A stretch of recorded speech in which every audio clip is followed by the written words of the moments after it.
ఎవరైతే ఒక 25 ఇయర్స్ దాటుతున్నారో ఇప్పుడున్నటువంటి పరిస్థితిలో మీ యొక్క లైంగిక అవయవాలు లేదా పునరుత్పత్తి అవయవాలు అంటారు. అంటే ఆడవాళ్ళైతే గర్భాశయము మరియు ఓవరీస్ ఎలా ఉన్నాయి, వైజినల్ అట్మాస్ఫియర్స్ ఎలా ఉన్నాయి అండ్ హార్మోన్స్ ఎలా ఉన్నాయి కంపల్సరీ చెక్ చేసుకోవాలి.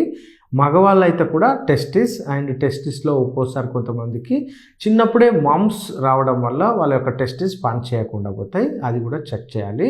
తర్వాత ఒక్కోసారి టీబీ ఉంటుందండి, టెస్టిక్యులర్ టీబీస్ కానీ ఓవేరియన్ టీబీ ఉంటుంది.